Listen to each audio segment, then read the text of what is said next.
Actually হুম actually আমরা যেহেতু international training করে এসেছি, ইভেন হচ্ছে আমি কিন্তু ইন্টারন্যাশনাল ভাবে ট্রেনারও। আমি কলকাতাতে এর আগে ট্রেনিং স্টেজ করে এসেছি, এজন্য চিন্তা ভাবনা করেছে যে আমাদের গাজীপুরের মেয়েরা কেন পিছিয়ে থাকবে, দূরে যায় তারা। এই জন্য তাদের কথা চিন্তা করে অনেক অনেক অনেক আপুরা পারে না, তাদের যেতে প্রবলেম হয়। এখানে প্রায় শতাধিক আপুরা এসেছে, সবাই কিন্তু পার্লার ওনার, তাদের কিন্তু তারা কিন্তু স্টুডেন্ট না, তাদের সবারই পার্লার আছে। সো আমাদের অনেক প্রাউড যে আমাদের এতটুকু বিশ্বাস করে তারা প্রত্যেকেই ক্লাস করতেছে আমাদের।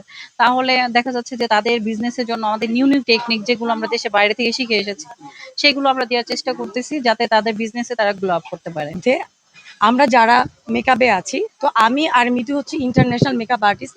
আর আমাদের গাজীপুর কালিয়াকুরের মধ্যে আমাদের একটা অ্যাসোসিয়েশন আছে, সেই অ্যাসোসিয়েশনের প্রেসিডেন্ট আমি। আমি চাই যে আমাদের গাজীপুর কালিয়াকুর পুরো বাংলাদেশের মেয়েই নারী উদ্যোক্তা হোক, তারা মেকআপ নিয়ে শিখুক, আরও ভালো ভালো কাজ তারা নিয়োজিত হোক।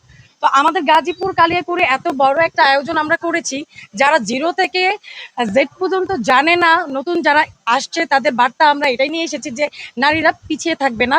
প্রত্যেকটা মেকআপ লেভেল তাদের বুঝতে হবে, শিখতে হবে। শুধু স্যালন, ছোট ছোট স্যালন দিলেই চলবে না, তাদেরকে কাজ জানতে হবে, কাজ শিখতে হবে। তো আমরা চাই প্রত্যেকটা নারী সঠিকভাবে তার কাজটা প্রচার করুক। রূপ লাবণ্য সৌন্দর্যের পাশে আমরা আছি সবার সাথে।